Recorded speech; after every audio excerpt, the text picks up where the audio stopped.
Terror, framing, critique, starting with the premise. Yeah. Give me a quick second.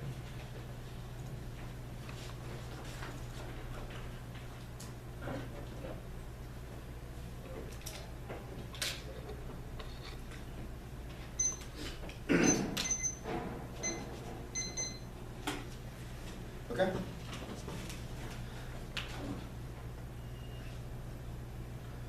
We're going to talk about the impact of nuclear terrorism. There's no good answer on the internally, especially the recruitment internally. That motive for ISIS to attack the United States is built by a presence being in the region. The opposing evidence says that they can identify a particular regional, particular actor in the region as someone that they backlash against. The second is that allied cooperation by by decreasing our military presence. It causes an increase in the leadership of allies in the region, which supported by U.S. technology through the likes of drone strikes become more effective because of intelligence sharing, which is third internally, which makes more effective counterterrorism policy. Now you need to filter all of their impact in terms of terrorism through a couple of key arguments. First of all, they don't assume all the reps arguments don't assume ISIS. It's from 13 years ago. It's a snapshot of the early war on terror under the Bush doctrine. It doesn't assume the current world where ISIS is putting up videos of killing people online and And the second argument is that they assume that we're based on a realist construction of terrorism. We're based on a constructivist notion and liberal notion, and that terrorism is something that we understand is responsive to military powers in the Middle East. We don't construct them as an external threat. Not only that, but they're saying that ISIS is constructed as a threat, misses the point that we are reactionary to ISIS's existence in the first place. Reactionary to ISIS's existence in the first place. The construction of an al-Qaeda threat in 2002 may have possibly been a thing, but ISIS is something that's become an intrastate threat overall. Not only that, but we also rely on a liberal understanding of foreign policy because of our cooperation with overseas, which means you should be very skeptical of any kind of analysis from the turn, any kind of analysis from their terms. They say flawed scholarship, but we have pretty damn good authors on this. Our acronym evidence that says that ISIS is a threat. He's a director of Unconventional Weapons and Technology Division of the National Continuum for the Study of Terrorism. Our Budowski evidence also says he's a threat, and he was an aide to the former Senator Lloyd Benson and Bill Alexander, and then the chief deputy majority whip of the House, and also holds a degree in international finance. While he also writes extensively on foreign policy, which means that these are both people who are very well read, which means you should probably be skeptical whenever they don't have any real critical theorists that have any kind of major qualifications or any kind of qualifications. Probably means you should default to our authors, and they also assume that they also do no analysis as to why our scholarship is heteronormative, and they do no specific application to ISIS, which means you can have a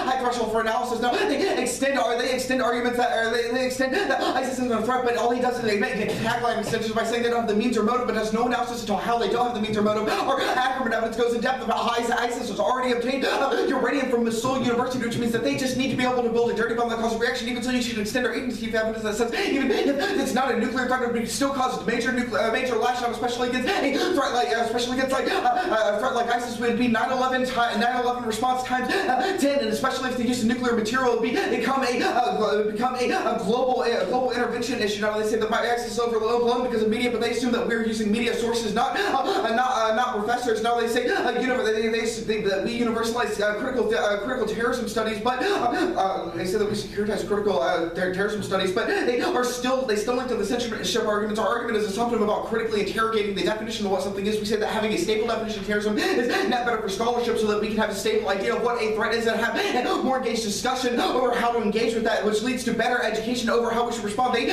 leave the status quo intact, which means that there's always going to be a risk of terrorism after that. Now framing, they extend that we create a state order. Just extend that policy relevance is key to solve background violence or global evidence is pretty good. It's how we need to understand the details of institutions that we respond to, but it also creates informed citizenship, which is more that is an answer coming out of the 2&C, that we need to become informed citizens about foreign policy issues and government policy issues. The negative just retreats back into a negative idea of the state, which means that they're never going to be able to engage in it. They have no articulation of how they're going to spill over, which means you should probably have a high threshold for how they resolve any of their impacts. Now extend the method focus means that they don't need to action. Their answer is that we need to have a prior question, but having this prior question means that we are always going to staticize our responses to a particular political occasion, which means there's not going to be any kind of question of what we should do, but rather how we should do it, and it's always going to cause an infinite regressive chain of questioning. Now the extent of the Masumi evidence, they miss the Macy evidence as a specific psychoanalytic response that we need. That psychoanalysis says that we need to have an idea of threats, otherwise we are always going to unconsciously repress them. Unconsciously repressing them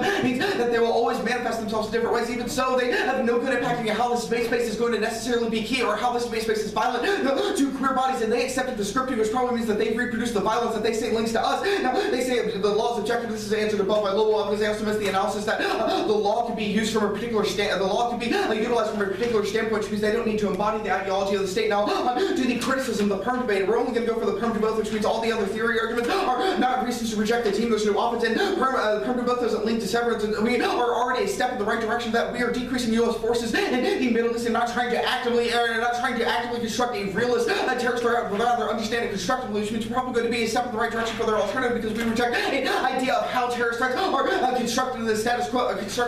Now, I'll go ahead and answer the link arguments. First of all, it's the omission link that we just operate in the same debate space, or the wording evidence is back wall that this is something we can never assume because there's an infinite number of omissions, which means that the permutation and inclusion is going to solve this. Now, the academic space, first of all, it's not unique because the debate in general, they say it's about how we orient, but we say that our orientation is necessarily better. The law arguments how material gains are always going to be net better to solve back otherwise they are always going to be caught outside of the state, and perm solve political engagement ensures a meaningful end to occupation of queer bodies. Articles 14, posing specific U.S. military intervention support transmitting harm to the U.S. military action sharing giving well. We should listen to the people suffering or working military intervention when people tell us to get about the changes that take time, market at time. Now, perm's going to solve it. It's key to hold the government accountable on military actions of the Miller evidence. The citizens need to be informed. This is not case. Now, discourse doesn't shape. There's an objective reality outside of what we talk about. Our wind evidence says that, for gives the example of Montezuma, that the Spaniards were still warriors. Also, cross-apply that they already have uranium, which means there's something objectively true about them being a threat.